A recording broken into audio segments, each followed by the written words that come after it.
5, 4, 3, 2.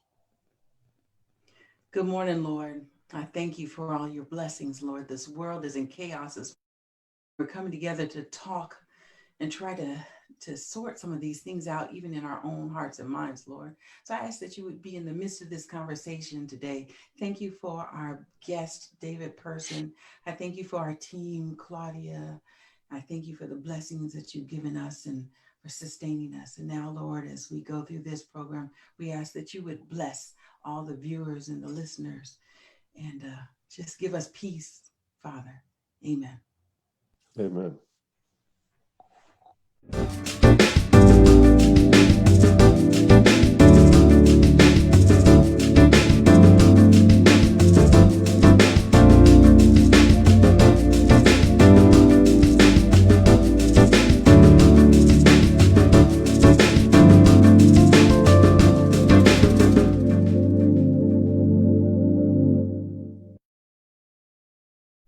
Oh, yeah. Good morning. Welcome to What's the Message? It's different today. Okay, I'm just going to say right off the bat, it's me, Carmela, your girl, and I'm going sort of solo. Claudia, our it's not wingman. This is a woman who we Right. need to have everything run. Okay. Claudia is so busy being the intellectual contributor, speaker, writer that she is, that Claudia is at I understand, the Washington Adventist University this morning, giving a series of speeches and discussions, sort of like a Lyceum series. That's what they used to call it in my day, right? So here I am, Right. Carmela Monk Crawford, editor of Message Magazine, with you this morning. I'm glad you're joining us anyway, because it seems like the world is on fire today, and we need to talk and process some things as we usually do with Message, because what's the message? At the end of the day, we need to walk away with some hope in the headlines. Before I say that, though, we got a lot going on this week. It was only 5 days until the first ever Message Zoomathon. Back in the day, those of you who are like me in my age bracket, you remember what it was like to watch a thon where people come together and they rally around a cause and they donate and they make sure that people understand the importance of that cause. Well, that's what we're doing on Tuesday, the first ever Message Zoomathon. That's at 7 o'clock Eastern. And we're just going for an hour and a half. And during that time, I need you to hit us up online. We're going to be on Facebook and YouTube and Mobile Cause, and we'll make sure you get that information. If you follow us, you'll see that online. I want to make sure that you follow, make sure somebody else shares it, make sure you come through. We need your help as we further we try to do what we believe we're supposed to do in this ministry called Message, the platform of Message. But before Tuesday, I have to say today, I have to introduce again. He's been a guest with us before, a recurring contributor to Message, all things Message, whether it's our Message platform and our digital offerings or the magazine, is our good friend, the owner and CEO of David Person Media. That would be none other than David Person. Good morning, David. We are so happy Hey, you joined us today. hey, Carmela, it's good to be with you. Yeah, you seem mellow. How can you be Oh, mellow on a day like this? It does seem like the world's on fire. Maybe no, I started to back that up. This is crazy. mm-hmm, We do have mm-hmm, a lot going on mm-hmm. between the fires on the West Coast, between the fire in our heart and the burning sadness that so many of us feel coming out of Louisville, Kentucky yesterday. I know we want to talk about that. We talk about things that are happening around the country. And many people will stop and say, well, are you all being political today? I think there's no one here today that can deny the impact of these things on our daily lives, right? Absolutely, absolutely. And I only appear to be mellow. I'm older than you are, so I have to pace myself. I have to let my rage ebb and flow. My Oh, outrage and my angst ebb and flow. But the reality is, I feel this reminds me of the words of the prophet. I think it was Jeremiah who said, that he had something inside of him that was like a fire shut up in his bones. And I think what I feel is a righteous, well, at least hopefully, prayerfully righteous indignation, as I think about the state of our country, as I think about the unfortunate and I believe horrifically misguided I started to say unconstitutional, but that I'm not a lawyer, so I won't say that. But I'll just say I think the horrifically misguided ruling yesterday by the Attorney General, finding yesterday by the Attorney General in Kentucky. When I think about the continued spread of COVID and the lack of a federal plan, a federal plan that would enable us to, address the gaping needs in our healthcare system that make especially older people, but people across the age spectrum, more vulnerable to COVID. When I think about the indifference that seems to emanate from the White House, and through segments of Congress down to even some of the local levels, yes, I am outraged. I am, indignant as I consider these things. And I would think that any passionate, concerned, invested American would be. Yeah, David, I've known you for a long time. We were in school together, and you've been maybe 30, 35 years now in the media, as well as you are a man of faith. For the people who don't know you, you're a man of faith.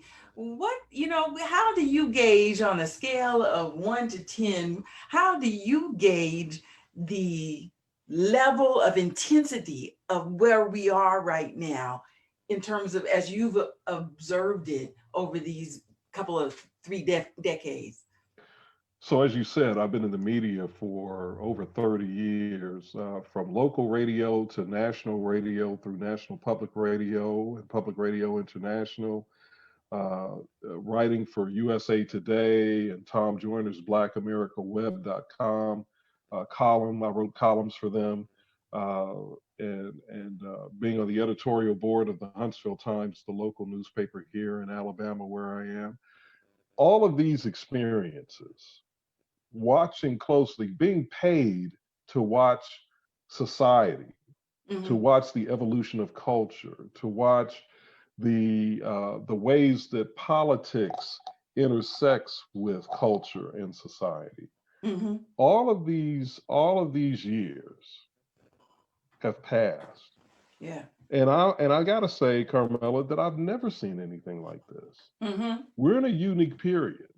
And it's unique, I think, because of, and this is not about the political party or even the ideology of the person who's in the White House, but this is about really the personality and the character of the person in the White House.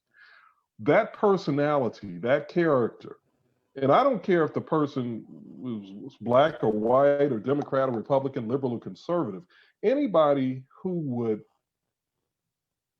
convey to the nation the sentiments that we have heard being conveyed.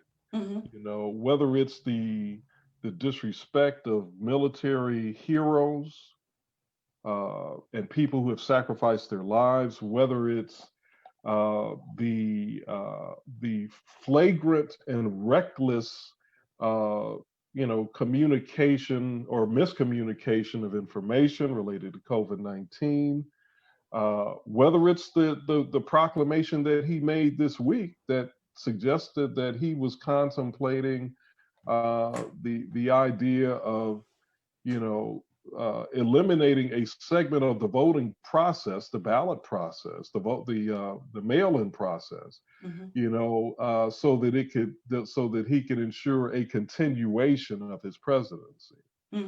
All of this, to me, creates a unique situation in a unique time that we should all be concerned about. And again, this is not about whether or not the person is a Republican or a Democrat or conservative or a liberal or a black person or a white person or something else. This is about the personality and character of the individual. We've never seen anything like this. We didn't see it with, and I'm going back to when, I was first really able to vote, the Reagan years. We didn't see this with Ronald Reagan. We didn't see this with George H.W. Bush. We didn't see it with Bill Clinton. We didn't see it with George W. Bush. We didn't see it with Barack Obama. We No. did not see this kind of reckless, outrageous display and disrespect of that office. And so that, in my mind, says this is not about partisanship. This is about personality and character. And character. And I think that distinction is so important because we are in our rights to discuss somebody's personality and character and how that has an effect or an impact on other people. I think my what's the word for it? The one of the things that I heard in the last couple of weeks that really, really irked me. And you think over and over again, how low can we go? How worse can it get? But when I heard that he was cited or quoted from a White House aide expressing sort of a thankfulness for COVID-19 so that he didn't have to go to rallies where he had to shake the hands of disgusting people.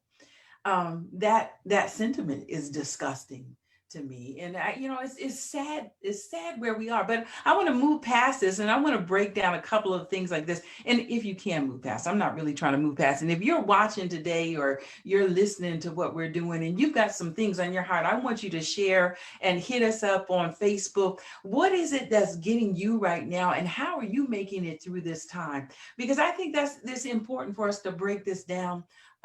What is our civic duty at this moment? What is our spiritual duty at this moment? How do you keep going when you see everything that you have counted on and learned about sort of slowly break down? But let's go back to what you're talking about.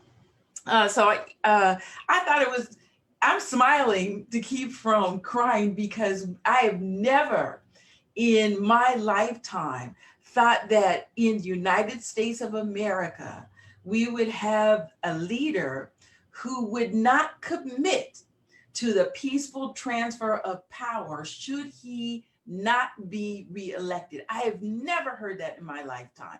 And what was the quote? He said, we'll have to see, right? We'll have to see what happens. And then to follow that up with get rid of the ballots. David, now I know you've been following this and you've been involved not only in activism, but let's talk a little bit about, number one, why is it that the ballots are so unnerving to him that he would say this, the ballots, get rid of the ballots? I've got my ideas. What do you think? Well, I think it comes down to politics. I think it comes down to the reality that, let's remember, let's go back to 2016 and remember that the popular vote was won by Hillary Clinton and was lost by Donald Trump. Okay. So that is prima facie evidence that at least numerically among those who voted, the president, the current president, did not have the popularity or the confidence of most of the, well, I can't say of most of the, well, yeah, most of the people who voted. So, so when you look at that, he hasn't forgotten that. He understands that the reason he won was because of what happened in a handful of states, that triggered the electoral college victory for him. So he understands that. So the vote is a threat to him.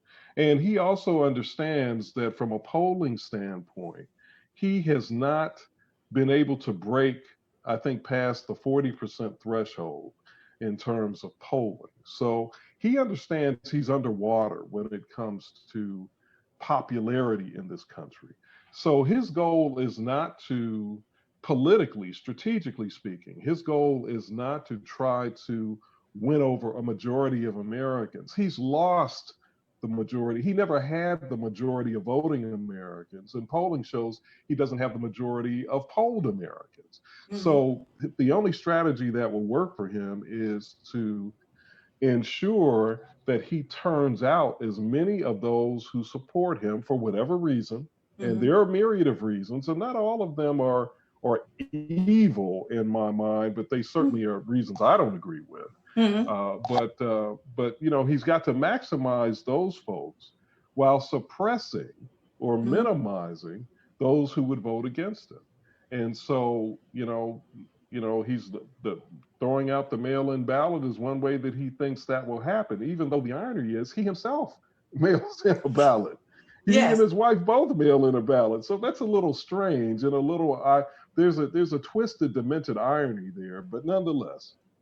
Right. And we also know that in many states, the get out the vote, I was reading this morning in North Carolina, where you had such an increase in requests for ballots, and the increases or the people who request that are Democrat outpace the Republicans 2-1.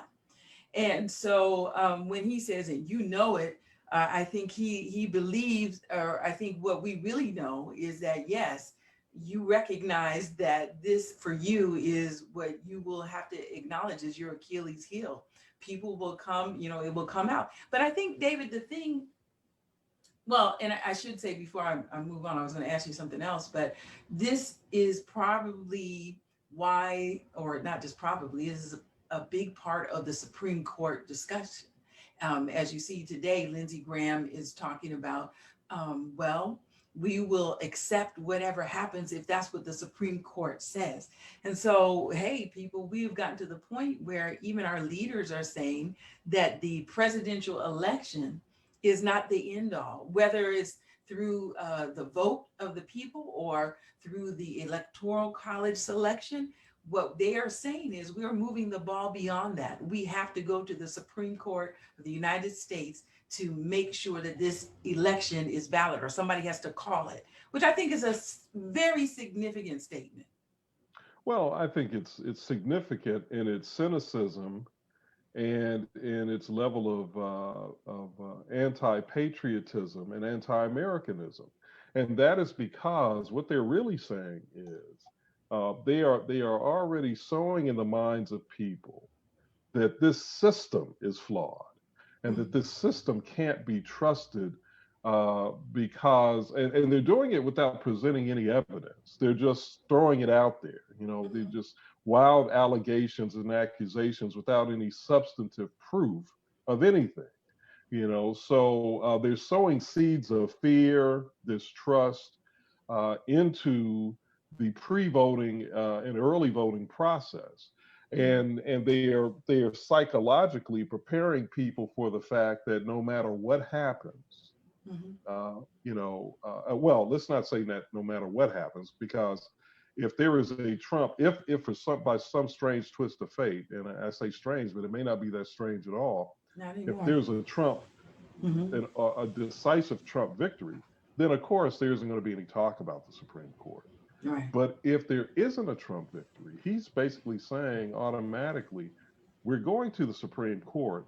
And then, of course, his objective right now is to try, he thinks, to ensure that he can put somebody on the Supreme Court who will be sympathetic to him and who will do what was done with Bush v. Gore back in, what was that, 2000? I think it was. So 20 years ago. So that's what the strategy seems to be. Now, my hope and prayer, as somebody who believes in what this country has aspired to be based on the Constitution, even though we have fallen way short in terms of execution, I believe, prayerfully, hopefully, that the president may end up being surprised, that he may find that despite the ideological compatibility and partisan compatibility that he has with members of the Supreme Court, he may find that, in fact, a majority of them are, and this is what I hope and pray for, that a majority of them believe more in what America is supposed to be than in handing a victory to Donald Trump. Right. And I think that's a beautiful thought, is that there will be enduring principles that there will be different people of all stripes who will fight for, regardless of your employer or your employment. And we got to hope for that. I think I agree with you. I love that idea. Let's talk about Breonna Taylor, because in the back of my mind, part of me, and I'm, once again, laughing to keep from crying. I was at the march just like Claudia was at the end of August, put on by the National Action Network in Al Sharpton. And that whole march was geared toward supporting and rallying around people who have lost loved ones due to police violence or police miscalculations or whatever you want to call it. So between George Floyd's family, Breonna Taylor's family, and we were right there, and I've said this before, we were right there on the sidelines as these different families would make their way up to the podium.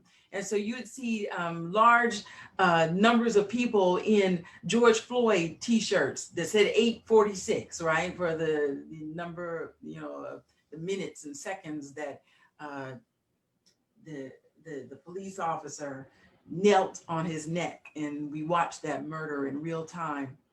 We saw Breonna Taylor's family there, and I had to talk to Breonna Taylor's family, because the thing at that point was, why is it taking so long for people to understand, or why is it taking so long for these officers to come to justice? Why are there no charges? What is happening? And I asked her, and I talked to one of her aunts, and her aunt was like, we don't understand what's happening. It's taking a long time. They keep saying the information that they have is not good. They've got to go back. They've got to look. They've got to start all over again. And, I just stopped at that moment, because I remember, number one, that was the point. The point of this whole march was to support and rally around these family members.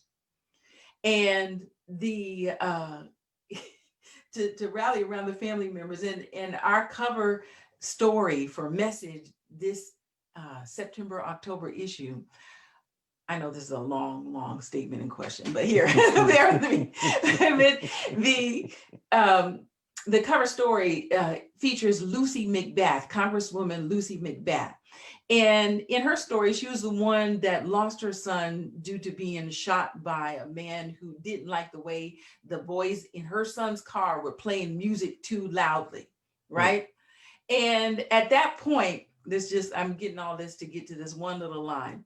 Trayvon Martin's father texts Jordan Davis's father. That's Lucy McBath's, they have a son together. And he says, "Welcome to the club nobody wants to be in." And so I asked this aunt, how are you making it through? And what do you have to say to the people who are in the club that nobody wants to be in? And the tears just started flowing, because you're right. I don't want to be in this situation. It feels as though I cannot fight against this. And it feels like there is nowhere to go with this. And she said, you just got to lean into your faith, and you got to lean into your family. David, what are we supposed to do? How do we reconcile what is happening right now with, our faith tradition and who we are as Black people? What are we supposed to do with this? This is a question for the ages, and I think it's a recurring question. I think it reverberates through time, this question that you've asked, as people faith, whether it was the ancient Hebrews, who were struggling through, Egyptian slavery, and then out of Egyptian slavery into the Exodus and into their maturation process, all the way through time. The people who lived through inquisitions, the people who suffered on plantations here in the American South in particular, the people who suffered through Jim Crow. I skipped over the people of the Middle Passage and the indigenous people.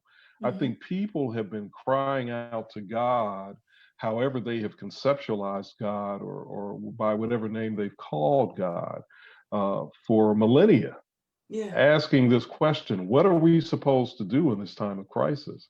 And so I guess I would start by saying, welcome to the human family. This is what it means to be human. To be human is to struggle. To be human is to feel pain and to experience agony. And it's something that we have to, I think we have to be real with our young people about, our children about. Hmm. M. Scott Peck's book, his famous bestseller, The Road Less Traveled, which is probably 30 plus years ago, his first line in that book was, "Life is difficult."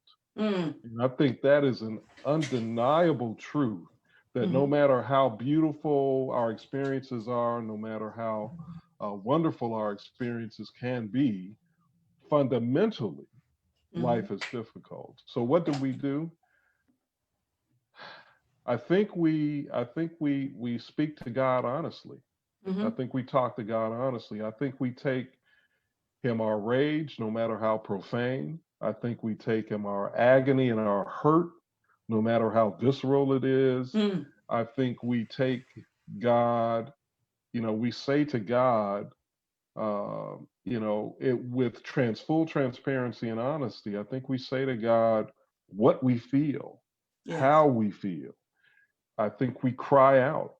David, the prophet and king David in the Psalms, had Hmm. some psalms that some of the theologians call cursing psalms. Yeah. They are Wow. psalms where he is literally saying to God, basically expressing to God his complete disdain for his enemies, and asking God to take care of his enemies, to kill his enemies, to punish his enemies. Hmm. And David expresses his rage and his anger and his fear and his pain. And I Hmm. think that's a model for us. We can do the same, and we Yeah. should. That's part of how you get through the struggle. Right.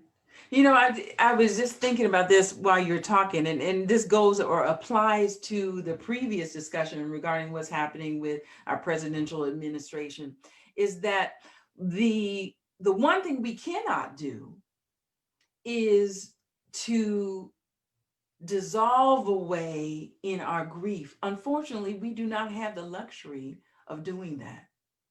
Right. It's absolutely Be, true. you I'm know, sorry. Yeah. the as much as it seems as though your vote is going to be once again highly contested, you got to find a way to get it there.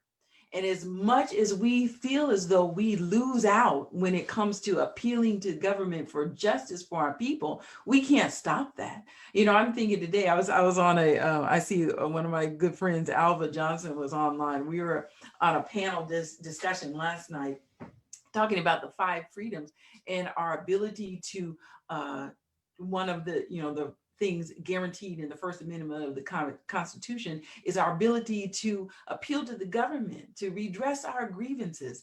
And you have to continue to do that. And I want us to remember, whomever we are, number one, with the Breonna Taylor case, we see over and over again the recurring theme, several themes that I see. Number one, that's why people are calling for a reassignment. Some people call it defunding the police, or just reevaluating how the police work. But we are seeing a militarization of the police, right? We're seeing people who come in who are actually from the military, and they are the ones that staff the rank and file of each police department, correct? And so we see people using the same kinds of or having the same kind of techniques and tactics as if they were hunting down like SEAL Team 6, some of the people who purportedly had weapons of mass destruction. So number one, we got to get away from the militarization of the police. Then we have to, Well, and can I jump in on that? Because I yes. think there's a point that is really salient, Mm-hmm. something that occurred that's really salient in regards to what you're saying. The officer Mm-hmm. who was charged Mm-hmm. with these, I think inadequate charges in the Breonna Taylor Very case, inadequate. he sent out an email Mm-hmm. to his fellow officers, and in the email, he extolled them to continue to be the warriors. That was the word he used, the warriors that they are. And that speaks to what you're saying.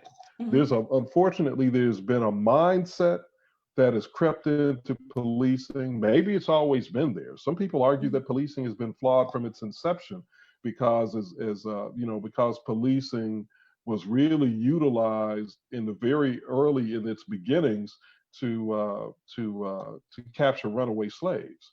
So, it could be that the very premise or origins of policing has been flawed all the way to now. But certainly, we know for sure that this militarized mindset that you're talking about, which is reflected in terms like warrior, in some of the attitudes that we're seeing, the knee on George Floyd's neck, and in the way that these officers are battle arrayed often when it comes to, so they are equipped to escalate as opposed to de-escalate. Right. And if I can quickly say this, Carmela, in Montgomery, Alabama, we saw a great example in the aftermath of the, I think it was the shooting of George, or the killing of George Floyd, or one of those flashpoint killings. We saw a great example of policing where the police force came out not arrayed in battle array. And they didn't come out with an antagonistic mindset. They came out to be with the community, to talk with the community. Right. And it was a brilliant piece of policing under the leadership of the mayor, the African American mayor down there, and the African American police chief. It was brilliant, and it's what more police departments ought to be following. All right. Yeah, right. And, you think about this case where they're coming in with a no-knock warrant, battering ram in the middle of the night. That's straight out of, SEAL Team 6, the fantasy. But, in addition to the militarization, and what I'm saying right now is we've got to have a whole point-by-point analysis of what we are going to continue to push against. I'm also pushing against the gamification of the police. I say it like this. You have to, in your mind, accept some level of error. And that is unacceptable. You and I both, we had that interview with Brian Stevenson. There is no other sector of our life that we accept a high level of error rate, whether it's in police killings, misidentifications, conviction, wrongful convictions, and death row sentencing. We wouldn't accept that in any other sector. The airline industry, the food and drug industry, we would not accept it. But here you have police officers going into a situation that I think it was not. This was not the best. I should say this was the wrong place to have this warrant, right? If you're looking for someone else and you think this someone else doesn't live here, but he may have something here, this was the wrong place to execute and how to execute that in that way. And so we look at in the aftermath with the lack of charges that seem to contemplate this life, it seems gamified. You lost your life. I'm sorry. That's what this says to me. Well, yeah, and I think it says that, and it also says this. It says to us, to many of us, that the Attorney General of Kentucky found more value in the walls of the apartment and the neighboring people in the adjacent apartments than he did in Breonna Taylor. He found more value in them. So these charges are not about the killing of Breonna Taylor. They're about the recklessness of the shooting and what it could have done to everybody else. Correct. That is absolutely outrageous, abhorrent, and it's profane. It's profane. Right. And so sometimes we wonder, and we wonder where people are. How come you cannot see this? And I think it goes to my next point, then my next 2 points is that one, so I'm against the militarization, I'm against the gamification and the stratification that goes to the implicit bias that says, that says they were in the right. Here they are, these people, they're criminal, they're naturally criminal, they're in the wrong place, they shouldn't have had associates that may be in this life. All of that allows people to dull their conscience in terms of what is right and what is the value of different people, and to make that thoughtful assessment about what I'm doing. I can act on my implicit bias, and I'm going to have the cover that I need in the courts and in the system. Well, this is the thing that many of us African Americans have been sensitive to for decades, if not centuries, in this country. And this is a byproduct, honestly, of white privilege. And Mm-hmm. this is the idea that Breonna Taylor, Miss Taylor, has an ex-boyfriend who's a criminal, Mm-hmm. allegedly. Allegedly. I don't know if he's a criminal or not, but allegedly. And so the fact that her life was lost because of her previous association is easily dismissed. Right.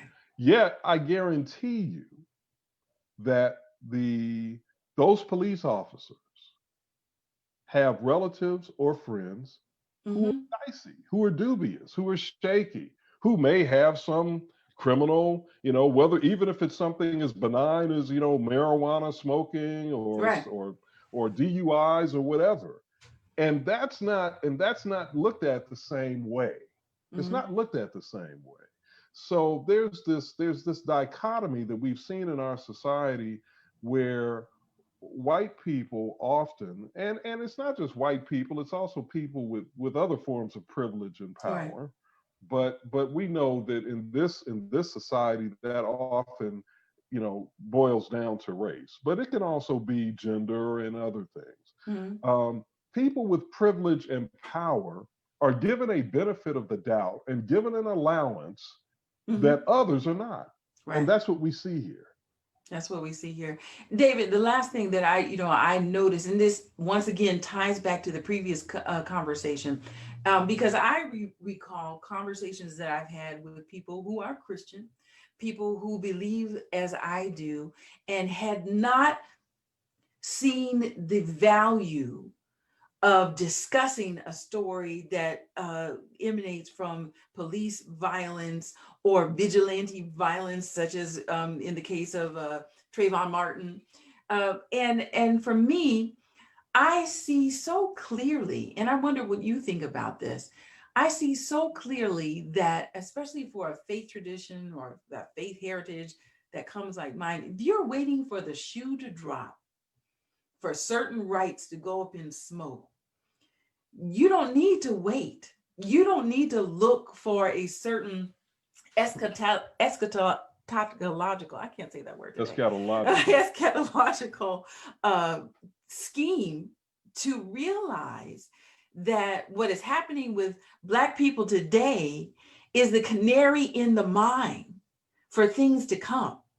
And so we have seen people lose their lives or their lives taken from them, and with impunity for everybody. What do you think? The canary in the mine? I agree, but I don't think we're the only canaries in the coal mine. I think immigrant people are canaries in the coal mine. Immigrant children who've been in cages are canaries in the coal mine.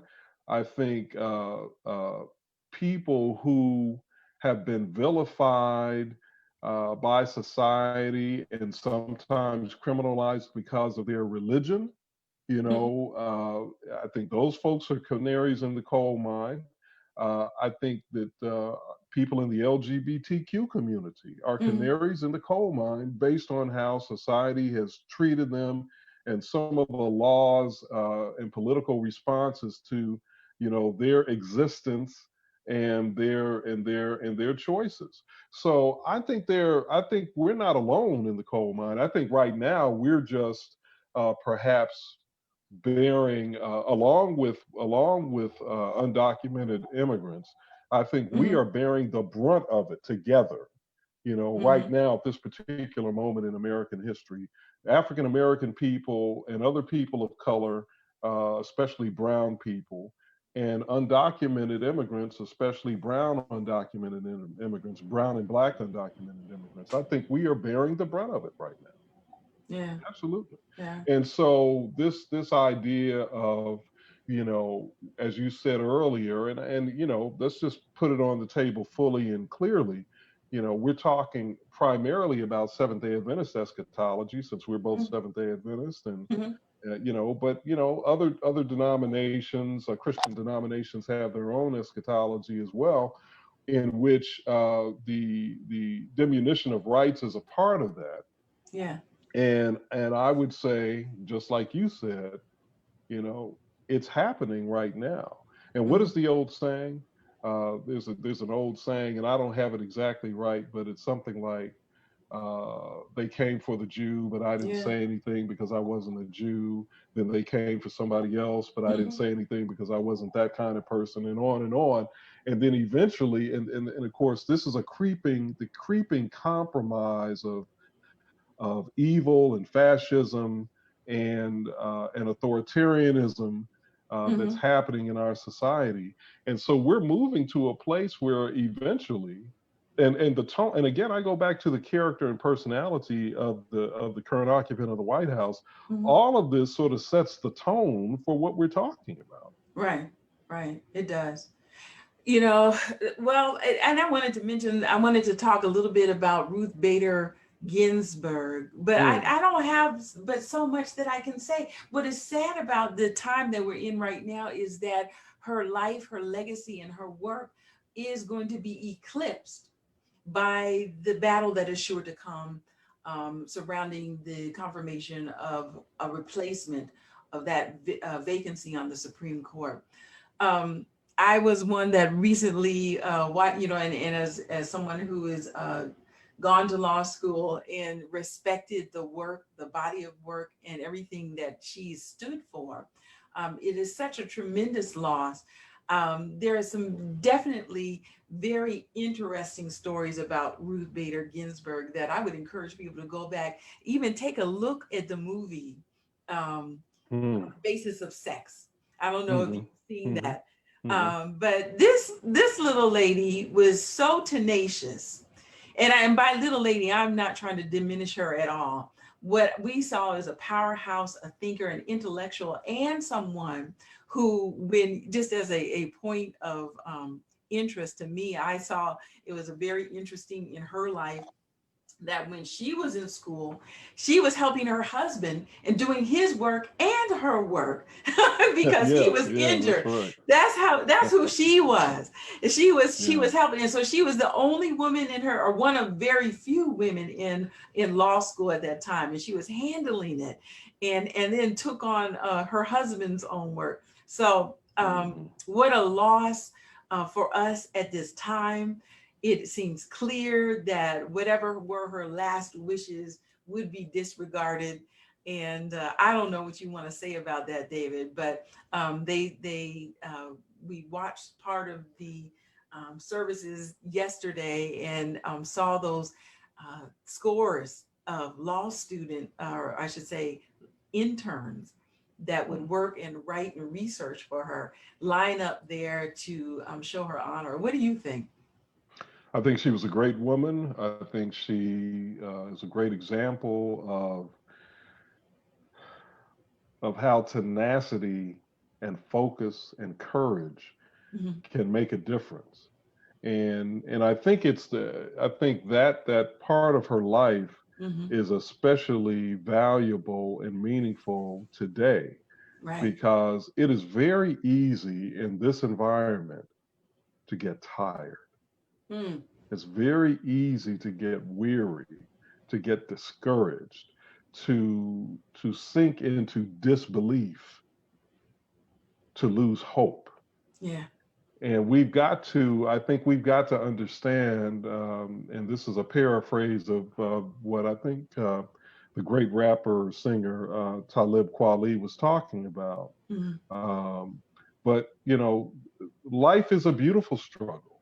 And I think we've got to see it as such. We've got to see it as um, an adventure that is going to be painful at times, that's going to be exhausting at times.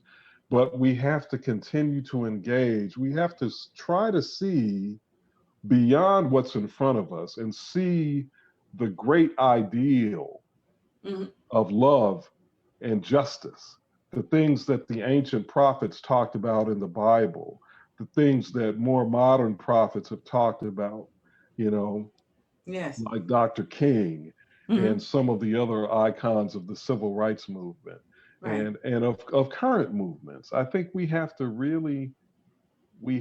believe that even while things may seem to be getting worse and maybe are getting worse, we have to believe in the virtue and the grace that comes from standing up for what's right Mm-hmm. and pursuing justice, loving mercy, walking humbly with God, no matter what's happening around us. Right, until your last breath. And that truly, I hope that legacy of hers would not be lost in what's about to come down, right? Right. Because I was looking at some old news items back when the Shelby case came through and the Voting Rights Act, and they had, how they have the courtroom artistry, and Ruth Bader Ginsburg, and this has been years ago, this is 2012 now. Ruth Bader Ginsburg was hunched over then, and we know that she has been struggling with different health issues for a long time. She hung in until the last bitter moment, until she could not do anything else, because she understood the importance and she would not give up. And I think that's something that we have to continue to think about. David, you have been doing an ongoing series for us at Message, and I don't want to leave today without talking about that. Message in Your Ear is so cool. Talk to us. And you can, if you're watching right now, you can go online to messagemagazine.com and see this newest installment about Black teens. And this week, these are Black teens who are exploring their spirituality. Talk to us about that. Why did you want to talk about that in the first place? Well, I think that Black teenagers have a unique experience in our nation. You have parented Black teenagers and are still parenting Black teenagers. I have parented a Black teenager. Mm-hmm. And I think that their experience is unique, especially in these modern times. And I think there's a tendency Mm-hmm. of adults to we speak for young people and we talk at young people. That's true. And so my desire was to try to create over 6 episodes a platform where, for the most part, we would hear the voices of young people speaking for themselves. Mm-hmm. And I believe that we as parents and as authority figures in society, we can benefit from hearing from young people themselves how they feel and what they think, as opposed to it being filtered through an adult mind or adult points of view. So that was really the premise. Honestly, Mm-hmm. that was it. No more complicated than that. Why the spirituality discussion? And was there anything in that from these young people that gave you some pause? Well, and thank you for redirecting me to that, because that is important. The statistics show, studies have shown that the percentage of non-believing, non-religious affiliated young people, they Mm-hmm. call them, in fact, they actually call them, statisticians or those who study this call them the nuns, Yeah. I'm sorry, Yeah. NONES, the Yes. nuns. This group has grown exponentially Mm-hmm. in recent years. So much so that, uh, and I think we can see evidence of it, that there's a growing, in society, some people would say there's a growing secularization of society. And I know a lot of people see that as patently evil. I don't see it as Mm-hmm. patently evil, but I certainly see it as an indication that the young people are questioning religious traditions. They are not Mm-hmm. accepting religious traditions. We're seeing that in all Yeah. denominations and all, I think, all faith expressions, including the Seventh day Adventist Mm-hmm. denomination. So I think it was important to, again, to hear from young people candidly Mm-hmm. what they think and how they feel about religion and faith and spirituality. And I wasn't surprised by what I heard, but I certainly understand that some people will find it surprising. The reason I'm not surprised is because, this is part of what I do, Mm-hmm. talking to people and following trends and all of that. But, to hear, for example, Ariana Brown, one of the young people we interviewed, she expressed some views about religion that were far from, I think, traditional in a Christian or Seventh Day Adventist sense. Mm-hmm. And that's, and again, I think instead of trying to judge young people, condemn young people, we need to listen to them. We need to Mm-hmm. try to understand where they're coming from. I'm not saying we have to agree. I'm not saying we have to say something is true if we don't believe it's true, but we just need to hear from them directly. And Mm-hmm. I think and hope it was instructive. Yeah, yeah. Well, I'm encouraging everybody to go on to messagemagazine.com, and you'll see David's image there and Message in Your Ear, a very beautifully produced piece. It's nice Thank and you. short, Thank and you. it's something that you can share with somebody else to spark those discussions. Maybe, maybe you would listen to it along with your young people in your house, Yeah. and then Yeah. it can spur a listening session for you, right? Yeah. For me. Absolutely. And Yeah. I think that's a good it's a good reminder for us as parents to listen and not always talk. I feel rebuked. Thank you. But Yeah, we're all rebuked on that. All of us parents are rebuked on that, I suspect.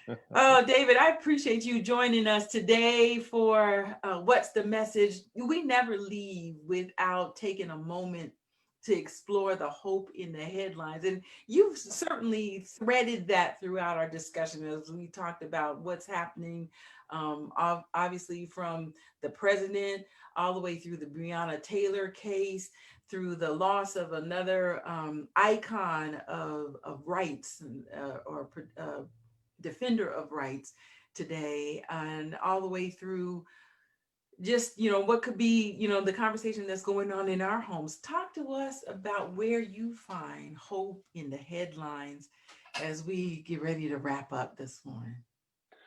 I find hope in the fact that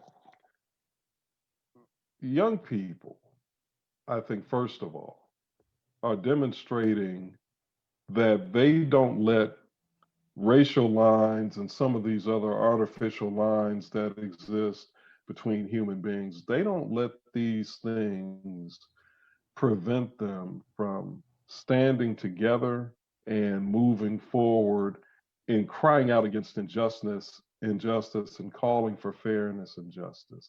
That gives me a lot of hope.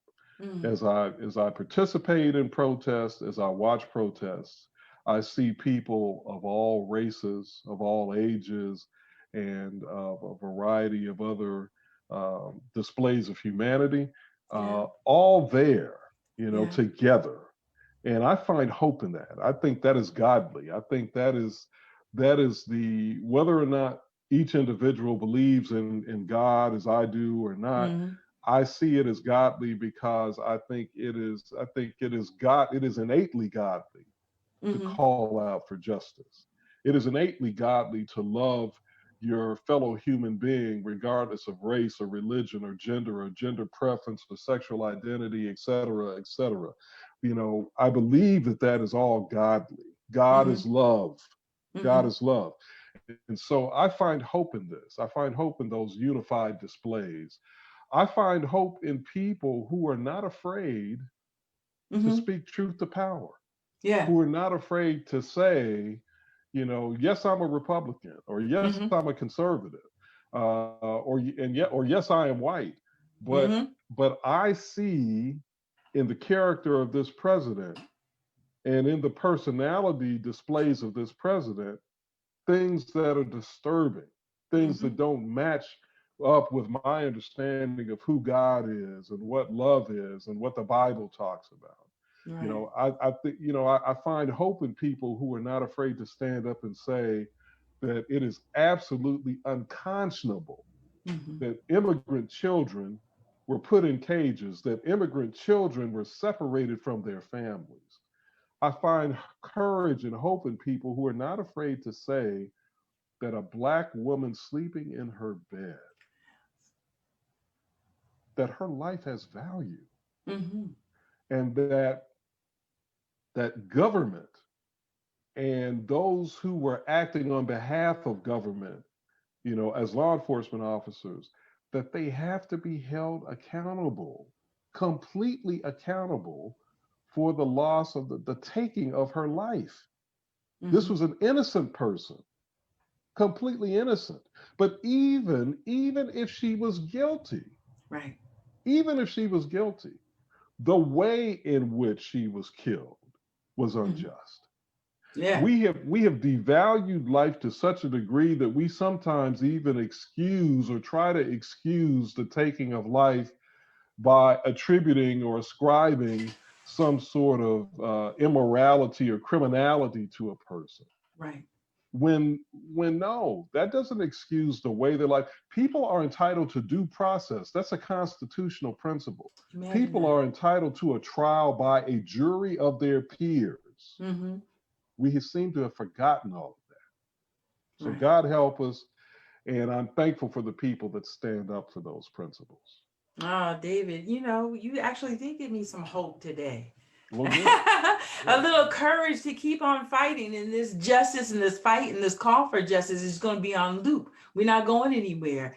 Keep getting out there, keep encouraging people to vote. Make sure you get your stuff out there. Make sure it gets in and it is counted. Make sure you keep going on your timeline and reaching out to people, especially the people. Right now is not the time. I disagree with people who say, I have to cancel you or I have to unfriend you, because right now is when the appeal from a relationship standpoint is most likely to hit its mark on somebody else's heart who believes or acts differently than you.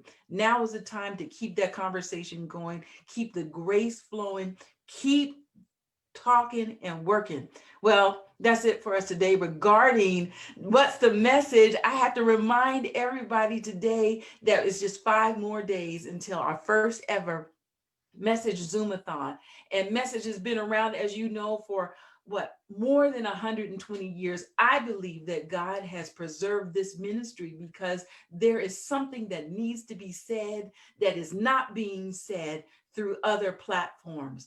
This is something that God has allowed to come and to exist in our urban areas, in our hearts, to discuss and to address not only injustice, but to make sure that there is a conduit, a way of getting through to people that I see what is going on in this world. This is not what I want. This is not how it's supposed to be. And I got something for you both here, now, and there, and then. That's important. That's why we do what we want to do. We got a lineup of special guests coming up. David, you would be interested to know one of our special guests includes Alvin Chia of Take Six. Yeah.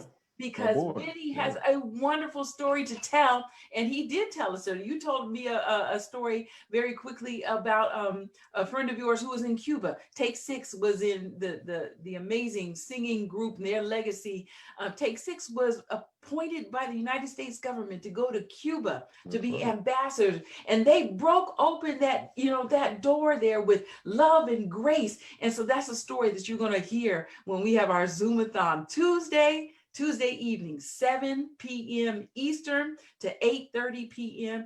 I need you all to come through with some support for this ministry. As you know, we're not just, this podcast is a part of the ministry of Message, but there's a bi-monthly magazine that you could subscribe to. You can go to messagemagazine.com where it says subscribe here. You can subscribe for yourself, for a friend, for someone who is incarcerated and needs more than you putting some money on their account for potato chips. They need the word of God, okay? Let's do that. Make sure that you get that word to the people around you. Messages more than also the magazine, because we also have Bible studies and tracts. And so if there's something that you want to do, even for the stranger around you, the people that you see at the store, the people that you strike up a conversation as you're waiting in line, wherever you are, or wherever you may be in the socially distanced society, make sure you take something that can encourage and uplift someone.